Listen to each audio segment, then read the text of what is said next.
Hi, I'm Lou with another episode of My Car Story, and today we're at the World of Wheels, and with that being said, we're in Rosemont, Illinois. Come on out, you'll see a great show. And I'm with VooDoo Larry. Good to see you, VooDoo Larry. How you doing, man? And I'm with Steve. Let me grab this so we can hear, because we just started something in the background, which is going to happen at a car show. So with that, as always. So now, first of all, Steve, you're the owner of the car. Yes, I am. And what did you purchase? It's a 51 Mercury. Yeah. Chop top. Stay together, guys, for a second. I want to talk to both of you. And I 51 Mercury chop top. Why did you need that car of all the cars in the world? James Dean had a Mercury, so Nice. I figured, be cool like him. Be cool like him. Now, VooDoo Larry, you built this car. Well, not completely fully built. It was already colored. This car actually started life as a four-door car. It was a four-door. It was a four-door sedan. Well, my Merc over there is a four-door sedan. It's pretty much the same car that this used to be. Okay. But whoever had the car before Steve welded the back doors off, made a two-door out of it. Okay. Cut the top off. It's got a lift-off Carson top. This is actually a full lift-off top. So that when you want to run convertible, you just lift the whole solid hard top off the car. Right. So this is the guy who built it. I want to say this car is probably in the late 80s. The stylings of the car is very late 80s styling. This is what guys in the 80s thought a 50s car should look like. That's why I painted pink, did a black top and all this stuff. Because that's kind of period correct setup, And what I did to the car was I did the whole drivetrain. Put a small block 383 stroker motor in it. Okay. It's got a full air ride. It's still got the Mercury rear end in it, the factory stock Mercury end in there. And he's on disc brakes, drum brakes, and rear. Step back with me for a second so we can still talk to you, but let's take a look at this amazing car. So, Steve, you were telling me that when the younger girls come by, they actually run up to this car. Yeah, they think it's a Barbie car. They think it's a Barbie car. So it's the pink Merc with purple flames. I can see why they would do that. Would you do me a favor? Just turn the lights? The 59. Let me show these before they come on. So you've got the 59 taillights. Yeah, that's turn signals, and the grill is a DeSoto. It's about a 54 DeSoto grill that's been modified. Look at this. It's got amber bulbs in the lenses. That's great. And if I'm not mistaken, I think the car had mag wheels and black wall tires on it when you got it. Yes. So we wanted to work the classic with the white wall bias tires on with 59 Lancer spinner caps. Very, very correct custom accessory. The car's got molded lake pipes. Got louvers punched into the hood. Let's take a look at bubble skirts. It's got full steel bubble skirts. It's got dummy spotlights for a thing of the 50s to it. If you couldn't afford the real ones, you bought the dummies. Yeah. Now, Larry, when did this all start for you? Because you have a whole slew of followers and... Yes, I actually, about 38 years ago, I've been building for around 38 years now. I started as a young kid getting into custom cars. The hot rods were cool, but the customs were more my style. This is kind of what I wanted. So basically, I fell in love with chop top cars. Cars had this high off the ground, that's what really got me going. So what inspired you in the 50s that made this whole... When I was a 14-year-old kid, Yeah. I saw American Graffiti for the first time. Okay. And as being a 14-year-old kid seeing American Graffiti, I thought, man, that was cool. The coupe was cool. Yes. The black 55 Chevy was cool, but Yeah. my favorite was a Pharaoh's Mercury. Because in American Graffiti, they had a 51 Mercury the Pharaoh's Car Club drove, and I fell in love with the Pharaohs. I wanted to be those guys. They had matching club coats, and they had a cool car. And then, as a 14-year-old kid, I didn't know what a Mercury was. I didn't know what a chop top was. So then, as time went on, I started learning more and more about customizing. And so I couldn't afford anything, so I customized myself, learning all the stuff by looking at books and magazines as being a young kid since the 80s. 82 is when I really started getting into it. 81, 82, somewhere around there. Just looking around, this is your car. Yeah, here. that's my car. That's the This is 50 a car Mercury. that's coming up. Yep, that's the VooDoo Hawaiian. The VooDoo Hawaiian. And this one's yours? That was mine, actually. It's Was yours? Customer now. Okay. That's a 65 Cadillac. It was called the VooDoo DeVille. And then the Lincoln, right now, the 59 Lincoln, that is one of my favorite club members' box car. And we went to front work too, and we paint the headlights, new grill, focus top. So we're doing a mild custom to that also.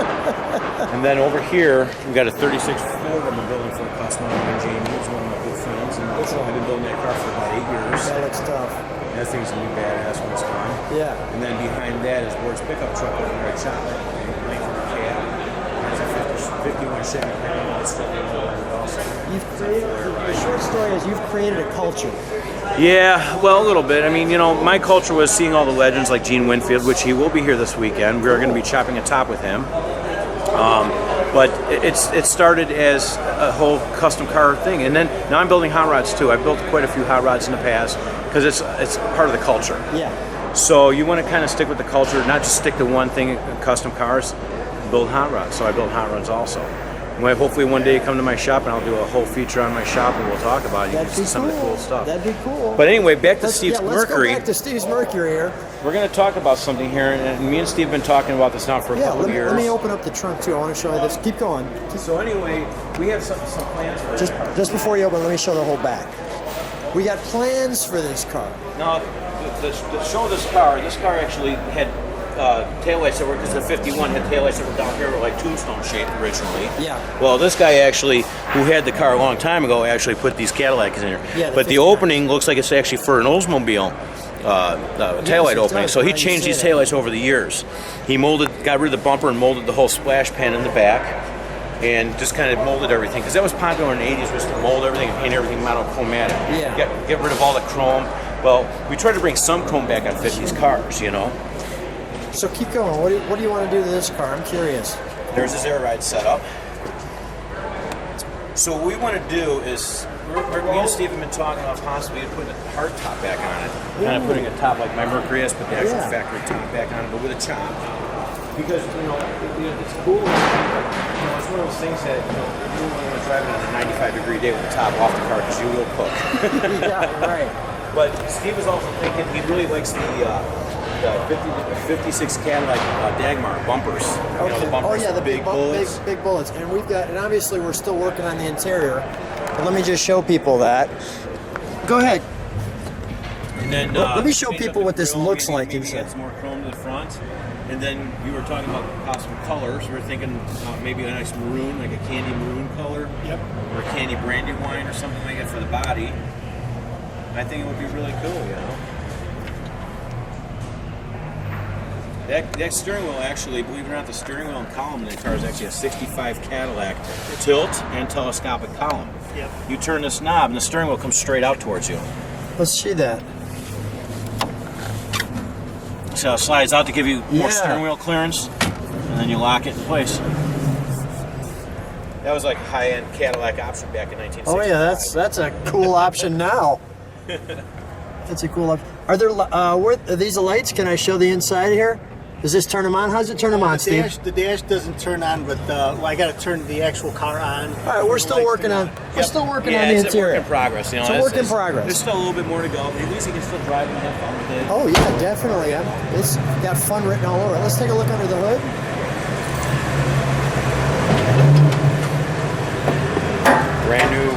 Brand new. Wow. 400 horsepower stroker motor. Got aluminum heads on it. And you put disc brakes on the front so it'll stop? Front, so it's got power brakes. And I pinstriped the whole engine compartment, as you can see. That's some of your signatures, isn't it? Pretty much, yeah. I like to load up the pinstripe. Right here too. There we go. Signed by the man himself. Well, let's fire it up and let's lift it up. Okay, should we close her off? Can I hold it up for a second just to show the engine? Yeah, absolutely.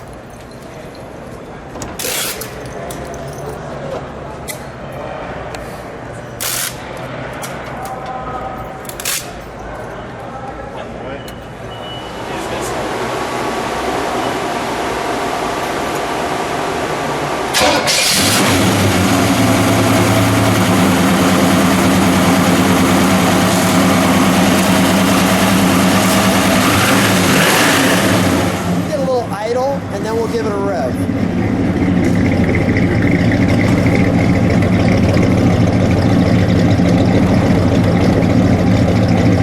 That's a nice sound. One more time. Next one's flamethrowers. All right, let's flamethrowers. I like it. Let's shut the hood. Here, stay right in there. You look like like James Dean in there. Hold on. Go ahead, let's lift it up.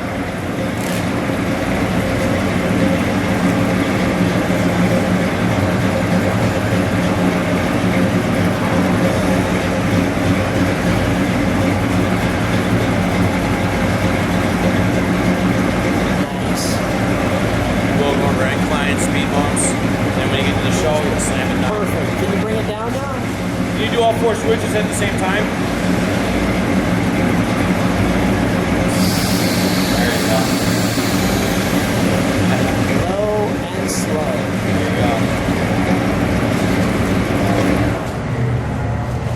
We'll hop next to him there, VooDoo Larry.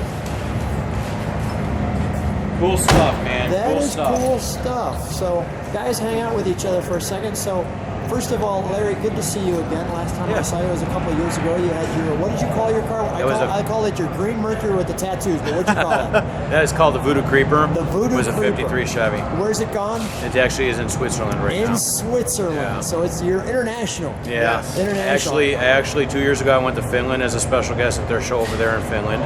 And then last year I was in England. I went to London, England for a big show for the NSRA Street Rod Nationals over there. This May I go to Spain. I go to Spain to Chop and Top, and then in October I go to Australia. That is so cool. So I'm doing a little traveling. I'm so happy for you that you're having so much fun doing what you love, and people who get the chance to know you, you're just It's a car blast. guy. I mean, it's a blast. I love seeing smiles on people's faces, especially when I finish a car and they get to enjoy their car when it's done. That puts a smile on my face. You know, I've been doing this 38 years, and there's always new things around the corner. You know, I've chopped over 75 cars to date. I'm currently doing metal work on 11 cars in my shop right now.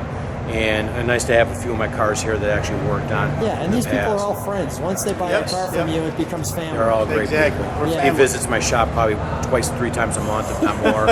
And he helps in the shop sometimes too. You know, it's really cool to have friends that help out. That is good. Steve, what's the reaction when you drive this car? Because this is a driver. Your cars are built to drive. Yes. If it's dry out. So you have the family in the car, or what happens? Yeah, we have the family in the car. Yep, the wife and the 2 kids. And now all your friends in Italy, you're going to be able to show them your car. Absolutely. There you go. What do you think? I'm just curious. What do you think the weight of this car is? Is it 2 tons? I'm going to say it's probably about between 300 and 3,500 pounds. Oh, not too bad. I was thinking like 2 tons. Yeah, not bad at all. If anything, if it's a full length, the Cadillac's probably closer to 4,000. Okay. You know, much lighter than I thought. Yeah, I thought it was a lot. Like this hot heavier. rod right here is probably a 2,000 pound car. The hot rod that I built actually, I sold it like 5 years ago. Yeah. It weighed 2,000 pounds with me out of the car. Okay. So they're pretty lightweight. That is pretty So light. you figured, this is maybe double that. So it's like I said, it's maybe 4,000. Is it tube frames or what? They're solid box frames. Solid box frames. Okay. Now a lot of times if you have a hard top, this would be in a 4-door, will have a solid frame with an X member in it. There's an X member in the frame. Yeah. But the thing is, when the guy cut the top off, he didn't realize that you should probably box the frame. Okay. But the car hasn't moved. Steve's been driving this thing now for 5 years? Yeah, it's been 4 solid. years. Yep. It doesn't move. So. Beautiful. But a lot of times, if you cut a car off, especially on a 2-door car, you got to brace the frame. You got to box it because it will start flexing. Guys, fun time. Viewers, if you is. like what you see, come on the channel, hit that bell. You'll see all the channels. Guys, thanks so much for being on my car story. No problem, man. Rock and roll.